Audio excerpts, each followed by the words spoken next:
Vamos a continuar. Climaterio y menopausia. Con respecto a ese tema, hay que entender lo que no es una patología, sino es un proceso que toda mujer en algún momento de la vida va a llegar. Es un proceso que está en relación a la edad. Y no es patología. Lo que ocurre es que a un grupo muy reducido de mujeres, este proceso fisiológico se hace, pero muy intenso en los síntomas vasomotores, que llevan a una pésima calidad de vida que hacen que tenga que recurrir pues a medicamentos.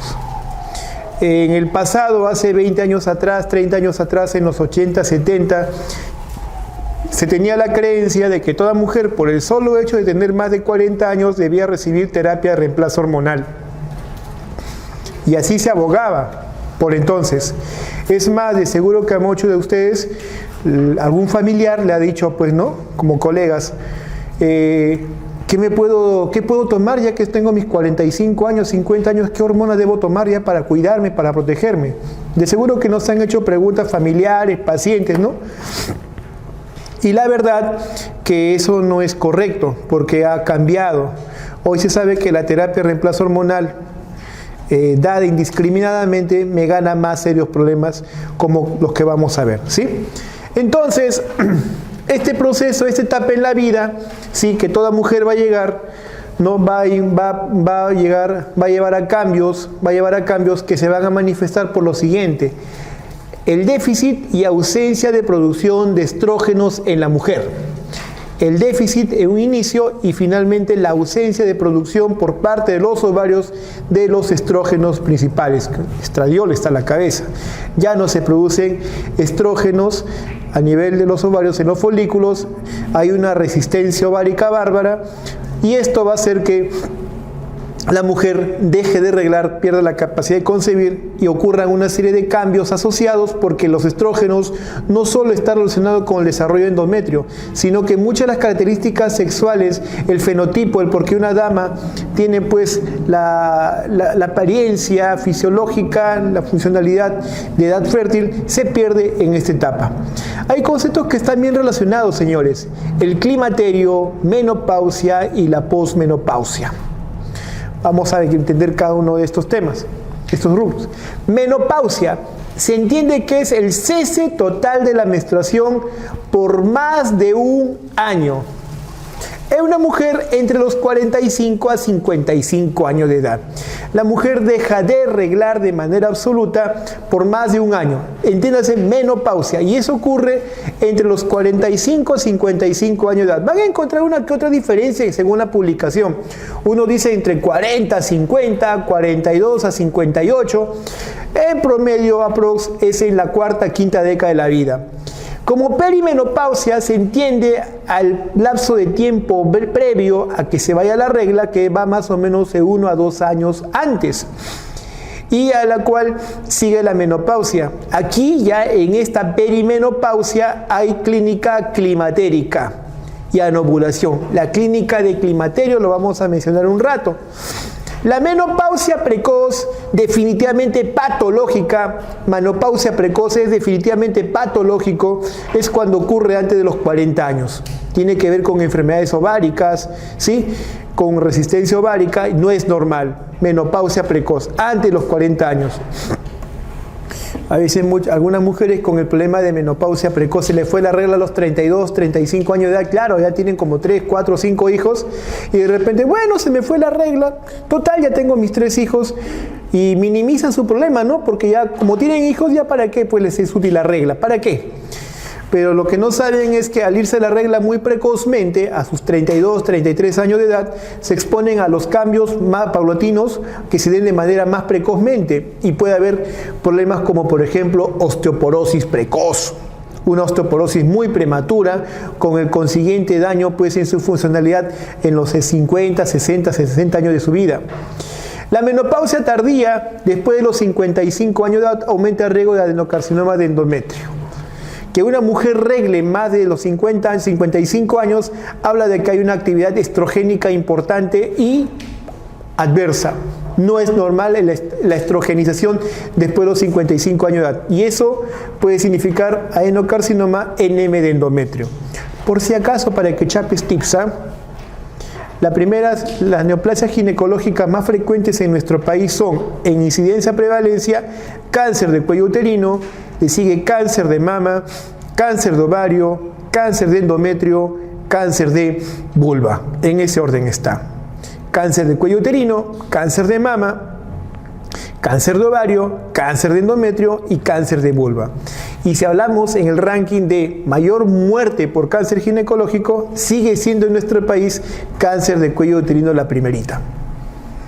Bueno, esta definición laboratorial también es importante. Se dice que es una menopausia cuando el valor de la FSH está por encima de 40.000 unidades internacionales por mililitro, y ese valor ya corresponde a resistencia ovárica.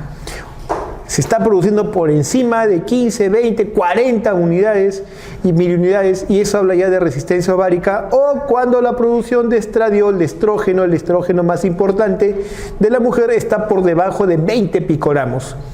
Entonces eso te habla pues en todo caso de una resistencia ovárica. Entonces, ¿qué pasa? Que los ovarios se vuelven resistentes a la producción de las gonadotrofinas.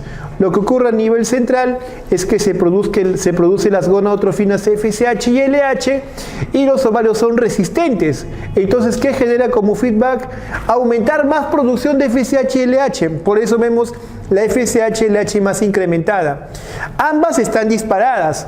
Lo que ocurre es que la FSH es la más distintiva. La LH también se dispara, pero como tiene un metabolismo hepático más rápido, la LH siempre está en menor proporción que la FSH. Pero ambas están elevadas, por si acaso. Y los ovarios no producen, son incapaces de responder al estímulo de las gonadotrofinas, y por ende, al no haber esa respuesta, no se desarrollan folículos. Y recuerden que en la cubierta de los folículos, en la granulosa y en la teca, es donde se producen básicamente los estrógenos. No hay pues, no hay. Cesa todo eso. ¿Sí? Entonces, hay una serie de cambios hormonales.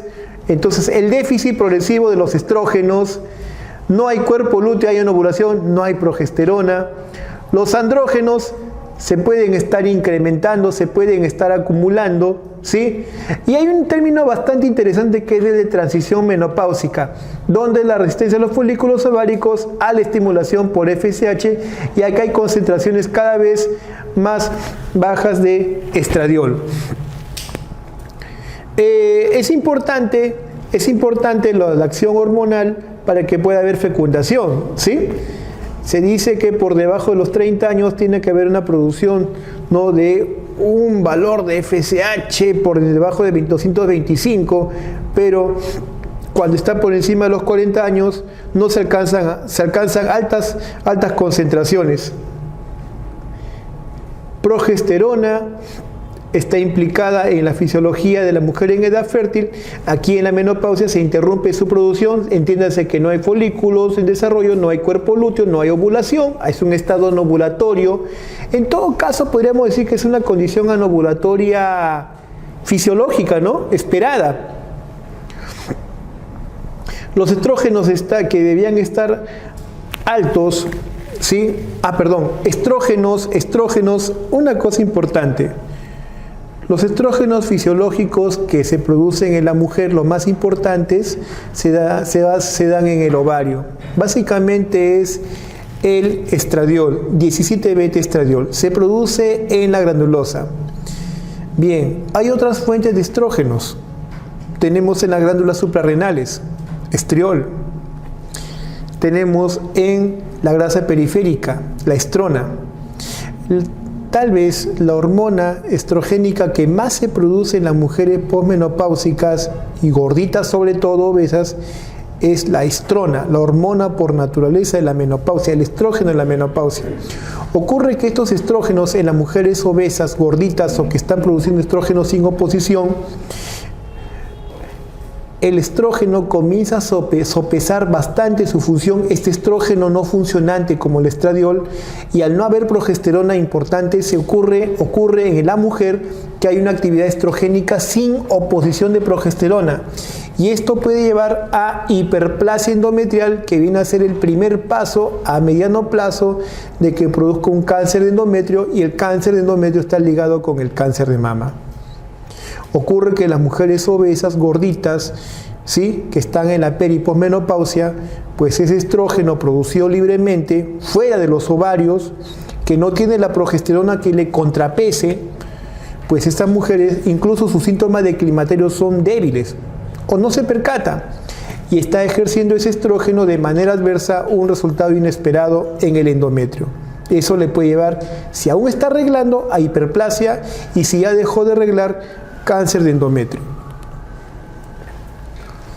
Bien, los andrógenos son importantes, ¿no? Porque ahí tenemos básicamente la testosterona, el andrógeno más importante en la mujer.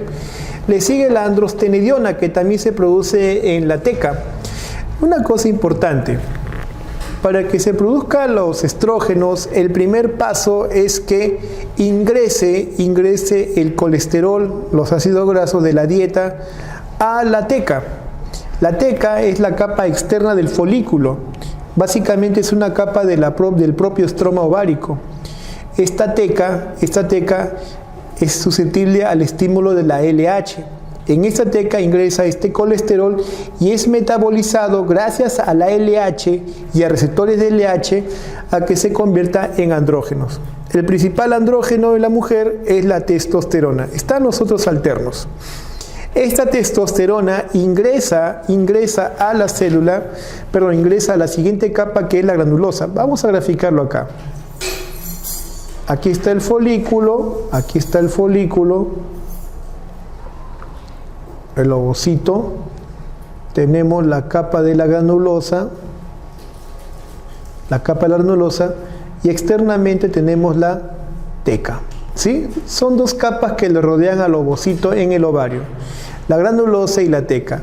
Entonces la grasa que se adquiere en la dieta ingresa a la teca, y en esta teca lo que ocurre es que esta grasa se convierte en andrógeno del tipo testosterona. La testosterona ingresa a la siguiente capa, que es la granulosa. La granulosa está bajo la acción de la FSH. Entonces tenemos lo siguiente, teca, bajo la acción ¿de quién? De la LH, y la granulosa bajo la acción de la FSH. La granulosa recibe la acción de la FSH, estimula receptores, estimula más formación de la granulosa.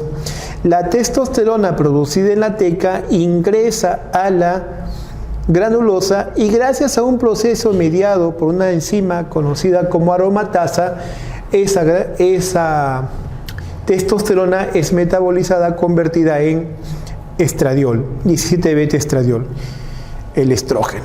¿Sí? Así están interrelacionadas estas hormonas. En la mujer, entiéndase, en la menopausia, esta producción ya no ocurre, ya no se da. Sin embargo, el estrógeno circulante de la grasa periférica en las gorditas puede estar metabolizándose de manera adversa en estrógenos que no es el funcionante, que no es el estradiol. Veamos el ciclo de la menopausia en el tiempo.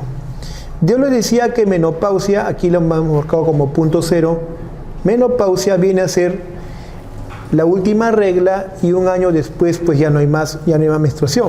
Para que haya menopausia tiene que tener por lo menos un año de ausencia de la regla en una mujer entre los 45, 40, 50 años de edad.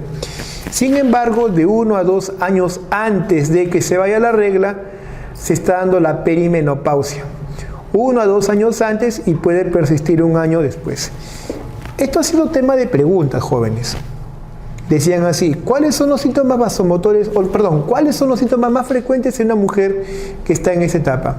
Y casi todos se lanzaban pues al climaterio, a los síntomas vasomotores, ¿sí? En cierta forma, en toda esa etapa, los síntomas vasomotores es lo más distintivo, ¿no? los bochornos, la oleada de calor, la resequedad vaginal. Pero cuando me hacían la pregunta, ¿y con qué prueba yo puedo detectar realmente que está hormonalmente en esa etapa? La verdad, jóvenes, que si una mujer comienza a experimentar síntomas vasomotores y le pedimos un perfil hormonal, de seguro que su FSH y su estradiol van a salir en valores normales. Van a salir en valores normales.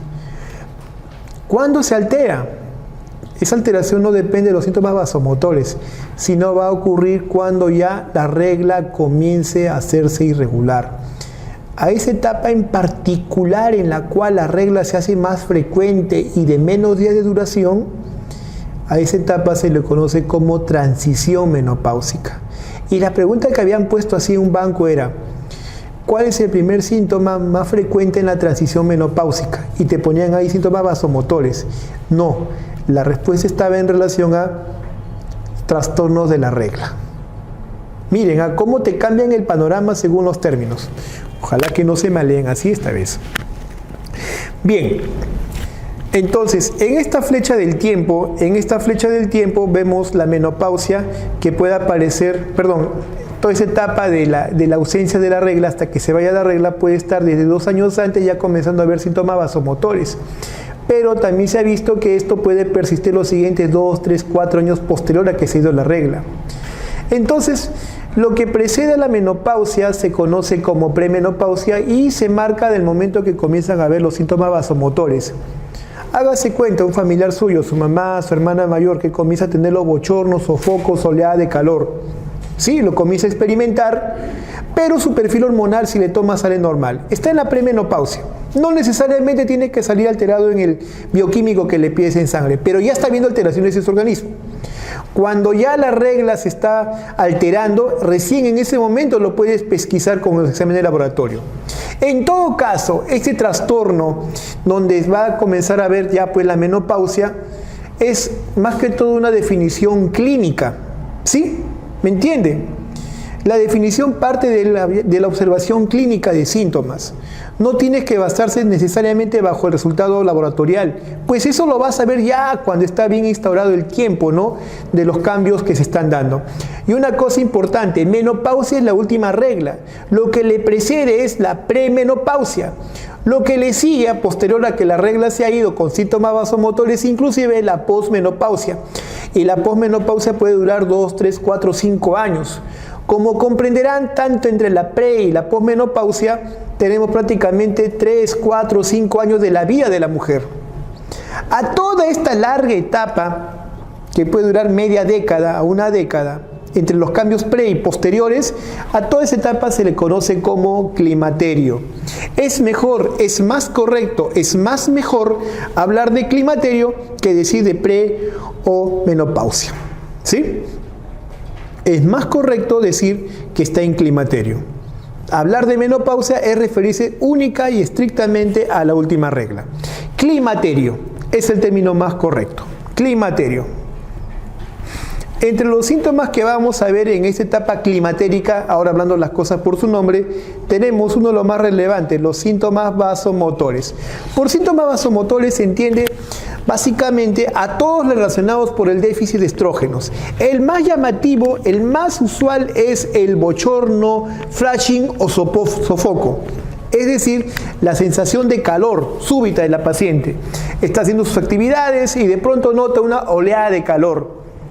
Siente que la cara se le pone roja, siente palpitación, siente esa sensación de que está con roche. Tiene esa sensación de calor. ¿Sí?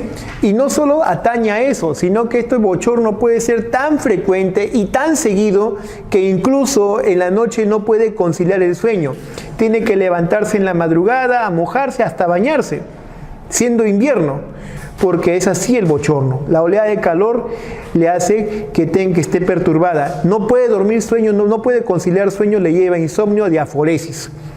El otro, en relación al en relación al déficit estrogénico, es que se produce resequedad vaginal.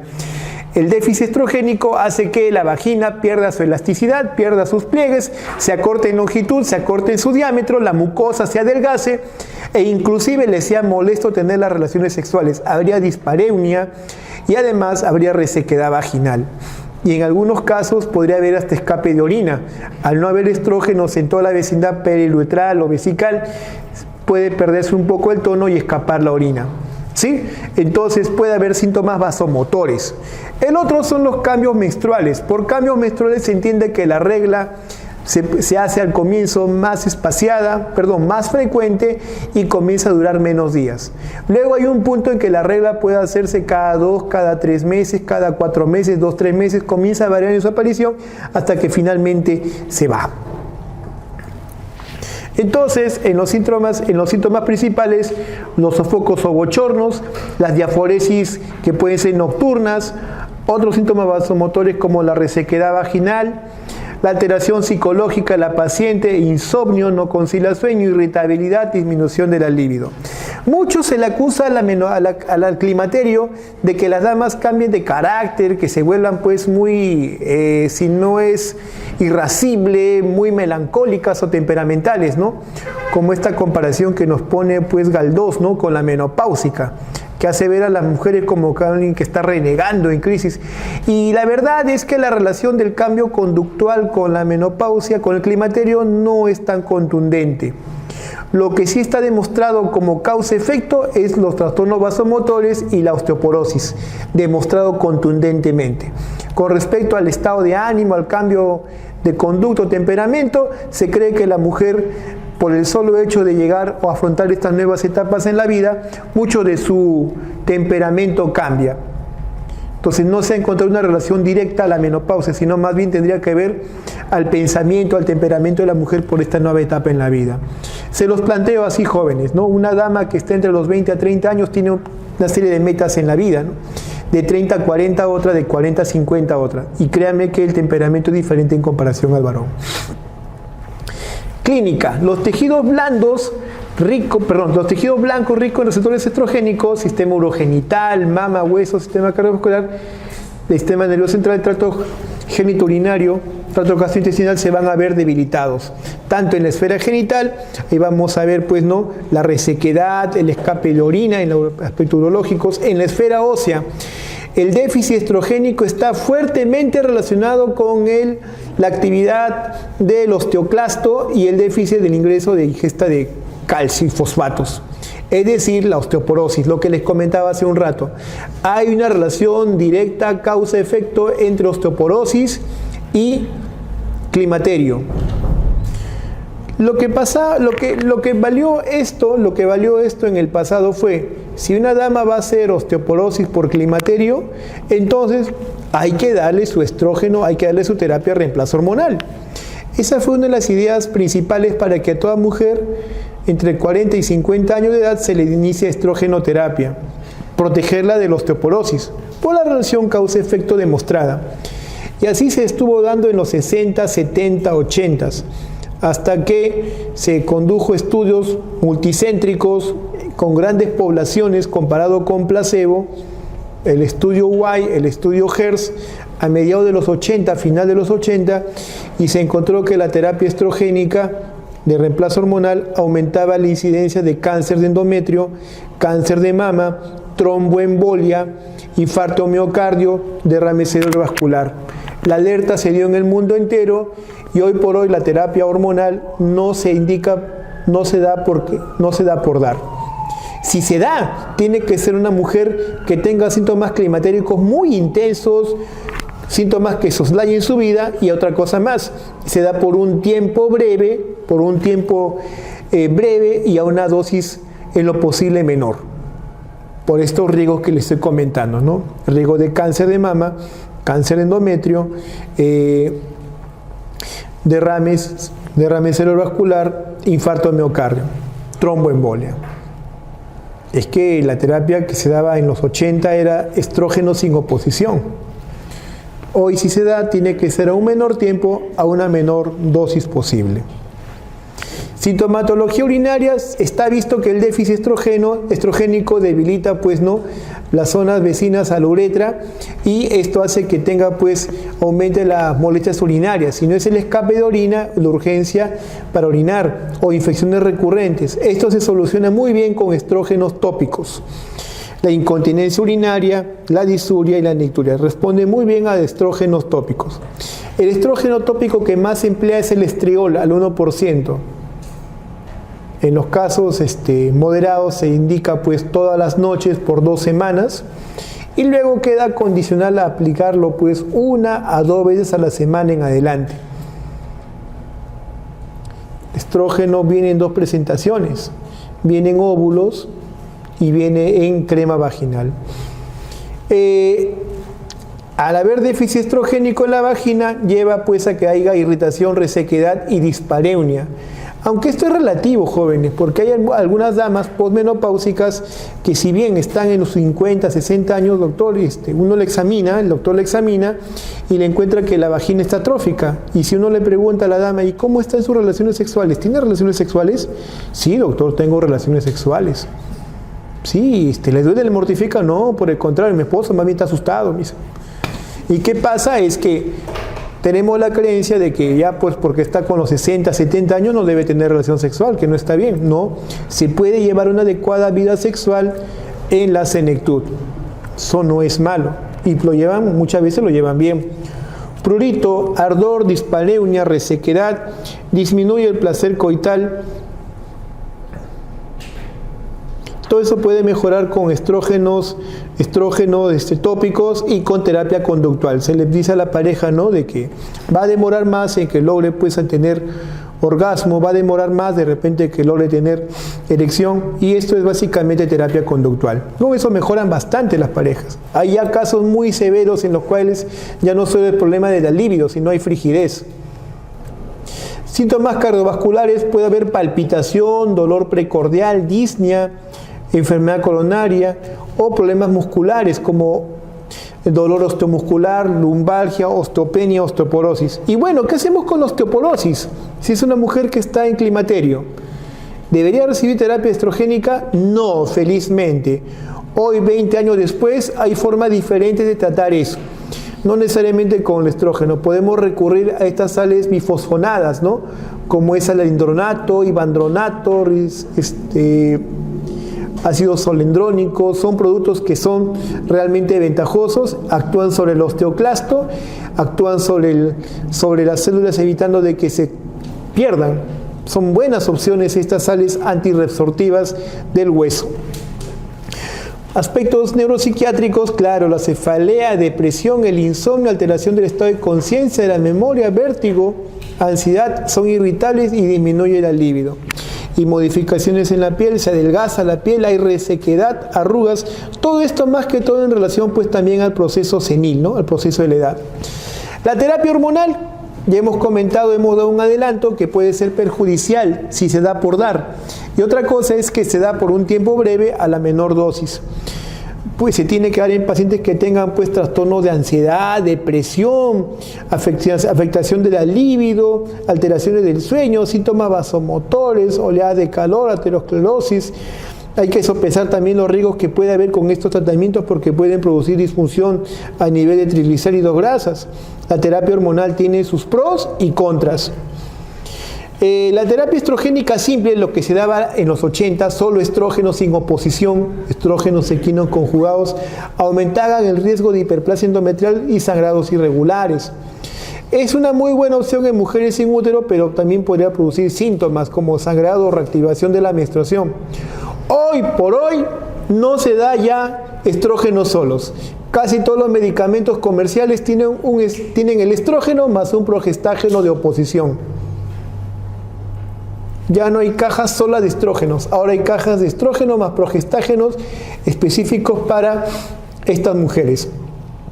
La terapia hormonal combinada, entonces, en la cual se le pone un progestágeno asociado para que compense, o mejor dicho, contraponga el efecto adverso del estrógeno. ¿Sí? Contrapesa el efecto negativo del estrógeno en esta mujer que lo necesita, pero que le puede producir riesgo de hiperplasia o cáncer de endometrio. Entonces, estos esquemas se dan pues en terapias cíclicas continuas de 28 días, y como les comentaba, se da por un tiempo breve a la menor dosis posible. Hay diversos ciclos, hay diversos esquemas, el esquema cíclico, cíclico combinado, continuo cíclico, secuencial. Como quiera que sea, el especialista, nosotros los ginecólogos, lo adecuamos según la necesidad de la paciente. Tenemos en los estrógenos, en su forma de administrar, tenemos la vía oral, aumenta el colesterol HDL, aumenta los triglicéridos, aumenta la proteína C reactiva, aumenta el estado de procoagulabilidad. La vía oral entonces tiene sus pros y contras, miren ese aspecto, Y la transdérmica tópica, tal vez una de las mejores vías, la transdérmica, porque en esta vía, si bien no se produce la absorción, no se produce el incremento de HDL, no modifican triglicéridos, menos eventos adversos a nivel de coagulación y se puede dar dosis bajas, lamentablemente no es tan popular en nuestro medio. Pero es una vía muy elegante, la transdérmica o la vía tópica. Y la vía vaginal, exclusivamente para problemas de irritación vaginal. Su acción es básicamente local. Sobre todo trata el problema más frecuente de las mujeres seniles, ¿no? La resequedad vaginal o la dispareunia. Mejora sustancialmente el estrógeno, la vagina le engruesa el epitelio, devuelve la lubricabilidad, mejora el entorno incluso para que tenga una vida sexual. La vía tópica vaginal, una de las más populares. Una opción a los estrógenos con progestágeno es la tibolona. La tibolona.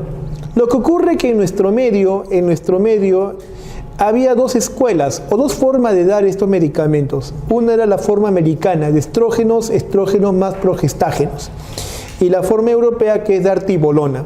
Tibolona también es un buen medicamento para contrapesar los síntomas de climaterio. Tiene una actividad mínima en el endometrio, no favorece la hiperplasia endometrial, es eficaz en los síntomas vasomotores y se recomienda en pacientes con sintomatología vasomotora más moderada, con disminución de la libido. Tibolona, que hay en nuestro medio.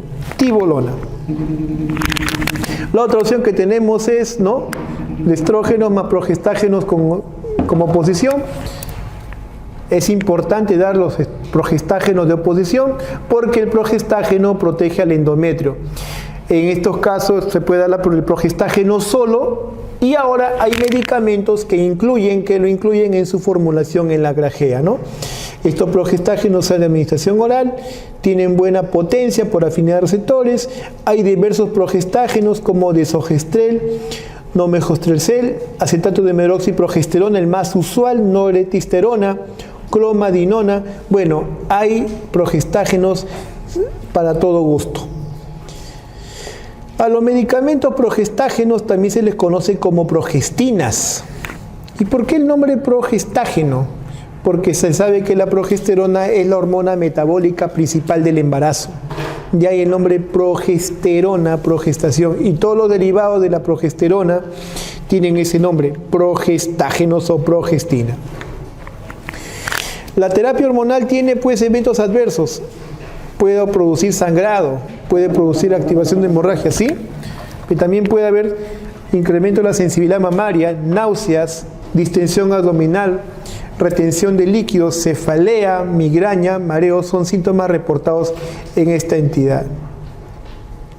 ¿En quiénes se contraindica este esquema de tratamiento? No se puede dar en pacientes con cáncer endometrio y de mama, o que tengan un sangrado uterino anormal no diagnosticado, o que tengan insuficiencia venosa complicada o insuficiencia hepática, o litiasis vesicular, en todo caso enfermedad hepática, trombofilias, antecedentes de eventos tromboembólicos y dislipidemias. No se puede dar esta medicación. El seguimiento de estas pacientes cuando se dan tratamiento es ver que haya mejoría clínica, ¿sí? Una vez que hay mejoría clínica no es necesario hacerle cuantificación de FSH y LH. Podemos comenzar a hacerle el retiro paulatino de la medicación. Generalmente se aconseja ir bajándole a la mitad de dosis en el siguiente mes. Si estaba recibiendo una tableta al día, por decirles, el siguiente mes recibe media tableta, o un día sí, o un día no, un día sí, un día no. Pasa una semana y no hace molestias, se le puede espaciar aún más. Un día, 2 días de descanso, un día, 2 días de descanso. No hay molestias, un día cada 4 días, hasta que de pronto es una vez a la semana y podemos hacer el destete total. Ahora, si en algún momento las molestias se hacen evidentes o se incrementan, volvemos al paso anterior. La idea es darle al menor tiempo posible para que salga de ese riesgo que le podemos generar. Tratamiento no hormonal, la actividad física es importantísima. Tiene mucho impacto en mejorar el metabolismo de carbohidratos, de los triglicéridos, disminuye la progresión de la osteoporosis, mejora la actividad del miocardio. El ejercicio está bien recomendado. El tabaquismo, que es veneno, que complica las cosas. El uso de fitoestrógenos, se ha visto una gran actividad importantísima a la ingesta de estrógenos, como estrógenos naturales que están presentes, por ejemplo, en la soya. La soya tiene diversos fitoestrógenos, danitzeína, genisteína, estrógenos naturales que son bien metabolizados con menor impacto negativo en la salud de la mujer. También la vitamina E, que es un antioxidante en el organismo humano, se puede administrar. Estos son enfoques más que todos no hormonales. Se puede decir para una paciente con síntomas climatéricos leves. En síntomas climatéricos moderados a severos, ahí sí empleamos estrógenos, tibolona.